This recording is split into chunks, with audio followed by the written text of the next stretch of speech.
Hello friends, अगर आपने 11 मई 2024 को लगने वाले लोक अदालत का टोकन निकाल चुके हैं तो एक सवाल आता है कि हमें लोक अदालत में कोर्ट में जाने के बाद क्या क्या डॉक्यूमेंट्स लेके जाने पड़ेंगे। तो आज इस वीडियो में जानेंगे कि टोकन निकल जाने के बाद जब हम कोर्ट में जाएंगे तो हमें क्या डॉक्यूमेंट्स लेके जाना होगा वहाँ पे। तो फ्रेंड्स, सबसे पहले तो आपको जो टोकन निकला होगा, जो इसका पीडीएफ कॉपी होगी, उसका प्रिंट आउट लेके जाना पड़ेगा। आप प्रिंट आउट पहले से आप निकाल लें ताकि आपको कोर्ट में कोई परेशानी ना हो। हाँ, ध्यान रहे, जो पीडीएफ का एज इट इज आपको प्रिंट आउट निकालना है, कोई स्क्रीनशॉट या कोई इस तरीके से प्रिंट आउट ना निकालें, प्रॉपर फॉर्म में होना चाहिए और सिंगल पेज में प्रिंट आउट होना चाहिए। एक चालान का एक सिंगल पेज के प्रिंट आउट होने चाहिए। कई बार ऐसा होता है कि लोग प्रिंटिंग करने में कुछ पेज टाइप सेलेक्ट कर देते हैं जिसमें दो दो पेजों में आ जाते हैं, आधा एक पेज में आधा दूसरे पेज में, तो ऐसा नहीं चलेगा। आपको सिंगल पेज में प्रिंट आउट निकालना है। उसके बाद दूसरा, आपको जो आरसी है, आरसी लेके जाना है। साथ में अगर आरसी नहीं है तो आपको उसकी फोटो कॉपी आपको लेके जानी है ताकि आपको इन्फॉर्मेशन रहे कि कौन सी गाड़ी का आप यहाँ पे टोकन लेके आए हैं। दूसरी चीज़, जो व्यक्ति जा रहा है उसको अपने एक आईडी प्रूफ लेके जाना चाहिए साथ, जैसे कि आप Aadhaar card, voter ID card, driving licence, कुछ भी एक साथ में रखें। अपने आइडेंटिफिकेशन के लिए जा रहे हैं। अगर आप नहीं जा रहे हैं, अपने एडवोकेट के साहब के जरिए जा रहे हैं तो कोई इशू नहीं। एडवोकेट साहब अपना आईडी वहाँ पे दिखा लेंगे, उस पर कोई इशू नहीं होता। फिर आपको कोई आईडी की जरूरत नहीं होती। एडवोकेट साहब को अपनी कॉल है, उसको कैसे करेंगे। उसके बाद आता है कि और क्या हमें डॉक्यूमेंट्स लेके जाने हैं वहाँ पे चालान को सेटल करने के लिए। तो फ्रेंड्स, ये डिपेंड करता है आपका चालान किस कैटेगरी में कटा हुआ है, किस चीज़ पे चालान कटा हुआ है। फॉर एग्जांपल, अगर ओवर स्पीड का चालान कटा हुआ है तो आपको वहाँ पे आरसी के और आईडी के अलावा कोई भी डॉक्यूमेंट लेके जाने की जरूरत नहीं, क्योंकि ओवर स्पीड में कोई आपको प्रूव करने की जरूरत नहीं है। लेकिन मान लीजिए आपको ड्राइविंग लाइसेंस नहीं है, विदाउट डीएल का आपका चालान कटा हुआ है, तो आपके पास अगर वैलिड डीएल है तो डीएल को लेके जाना है और वहाँ पे आप जज साहब को दिखा सकते हैं कि मेरे पास उस समय ड्राइविंग लाइसेंस नहीं था लेकिन मेरे पास ड्राइविंग लाइसेंस है, ये ड्राइविंग लाइसेंस रहा। तो वहाँ पे आपका चालान का अमाउंट बिल्कुल कम हो जाएगा या माफ भी हो सकता है। ठीक है। अगर मान लीजिए उस टाइम पे आपके पास ड्राइविंग लाइसेंस नहीं था और बाद में आपने ड्राइविंग लाइसेंस के लिए अप्लाई किया, ड्राइविंग लाइसेंस बना लिए चालान डेट के बाद भी, तो भी आपको ड्राइविंग लाइसेंस लेके जाना है और जज साहब को बोल सकते हैं कि मुझे यहाँ पे गलती हो गई, उस समय मेरे पास ड्राइविंग लाइसेंस नहीं था लेकिन मैंने अपनी गलती को सुधार लिया है और ड्राइविंग लाइसेंस बनवा लिया, ये मेरा ड्राइविंग लाइसेंस है। अगर ड्राइविंग लाइसेंस नहीं बना है, लर्निंग लाइसेंस भी आ गया है, तो भी आप दिखा सकते हैं कि मैंने अपने भूल को सुधारते हुए लाइसेंस के लिए अप्लाई कर दिया, ये मेरा लर्निंग है, इन फ्यूचर में ऐसी कोई गलती नहीं होगी। तो जज साहब वहाँ पे आपको उस हिसाब से ट्रीट करेंगे कि आप एक जिम्मेदार नागरिक होने के कारण गलती हुई तो आप सुधार रहे हैं।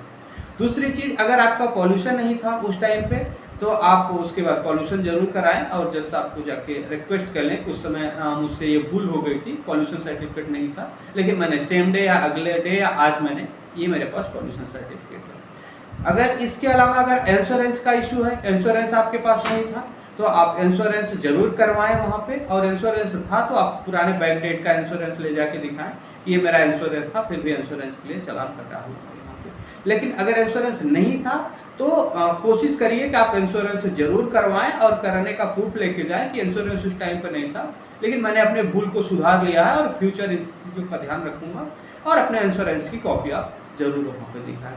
इसके अलावा अगर आपका कोई परमिट नहीं था, अगर आपके कमर्शियल व्हीकल है तो परमिट आप दोबारा से अगर बनवा लेते हैं तो आप परमिट की कॉपी लेके जाइए और वहाँ पे दिखाइए कि मैंने अब परमिट यहाँ पे बनवा लिया। साथ ही साथ मान लीजिए आपने मोबाइल पे बात कर रहे थे तो फिर उसका कोई प्रूफ लेके जाने की जरूरत नहीं, सिंपली आप कोर्ट में जाके रिक्वेस्ट कर सकते हैं कि मुझसे गलती हो गई, आगे से मैं ध्यान रखूंगा, ओवर स्पीड नहीं करूंगा, रेड लाइट जंप नहीं करूंगा। इन चीज़ों में किसी प्रकार की कोई डॉक्यूमेंट्स की ज़रूरत नहीं है, आप सिंपली जाके बोल देंगे कि मुझसे गलती हो गई और मैं इस चीज़ को एश्योर करता हूँ कि आगे से ऐसी दोबारा गलतियाँ मैं नहीं करूँगा। तो जैसा वहाँ पे आपको कम से कम अमाउंट में आपको सेटल करेंगे। लेकिन अगर इस तरीके से कोई चालान कटा हुआ है जिसमें ड्राइविंग लाइसेंस नहीं है, पॉल्यूशन नहीं है, इंश्योरेंस नहीं है, तो इन चीज़ों को आपने बनवाने के बाद वहाँ पे ले के जा सकते हैं। और भी अगर इस तरीके से कोई स्पेशली चालान है जो किसी स्पेशल डॉक्यूमेंट के लिए है, मान लीजिए आपने कोई ओवरलोडिंग किया है या कुछ ऐसा है, तो आप वहाँ पे जाके रिक्वेस्ट कर सकते हैं कि ये मुझसे गलती हो गई है, ओवरलोडिंग किया था, आगे से मैं गाड़ी को सही तरीके से चलाऊँगा और उसमें एक तय हिसाब से ही लोडिंग करूँगा। वो इस तरीके से आप अपने जाके लोक अदालत में अपने केस को सेटल कर सकते हैं और कम से कम अमाउंट में पेनाल्टी से आप बच सकते हैं। क्योंकि जब कोर्ट में आप ये प्रूव करेंगे कि आपने गलती किया था लेकिन उस गलती को आगे सुधार रहे हैं, फ्यूचर गलती नहीं करेंगे, तो कोर्ट बिल्कुल आपको उस चीज़ को समझेगी। लेकिन अगर आपने दिखाया कि पहले आपने गलती कर चुके हैं और गलती को आगे सुधार भी नहीं रहे हैं, आपने डीएल के लिए अप्लाई नहीं किया, पॉल्यूशन के लिए नहीं अप्लाई किया, तो कोर्ट का रुख आपके लिए अलग होगा और आपको गैर जिम्मेदार समझते हुए आपको डेफिनेटली पेनाल्टी वहाँ पर ज़्यादा लगेगी। आई होप आपको इस वीडियो से पता चल गया होगा क्या डॉक्यूमेंट्स लेके जाना है। तो फ्रेंड्स, आज के लिए बस इतना ही। नेक्स्ट टॉपिक पे इसमें वीडियो बनाएंगे कि जो भी आपके अगले लोक अदालत कब लगेंगे, कैसे लगेंगे और क्या उसके टोकन जनरेट करने के लिए। तो अगर आप हमारे चैनल को सब्सक्राइब नहीं किए तो सब्सक्राइब कर लें ताकि आपको आगे आने वाले समय में अपडेट्स मिलते रहें। अगर आपकी कोई क्वेरी है, कोई इशू है, कोई अन्य किसी सब्जेक्ट पे आप वीडियो चाहते हैं तो आप कमेंट्स में जाके बता सकते हैं कि मुझे ये क्वेरी है, तो ज़रूर हमें समय मिलेगा तो आपको उस पर रिप्लाई करेंगे और ज़रूर उससे रिलेटेड वीडियो बनाएंगे। धन्यवाद।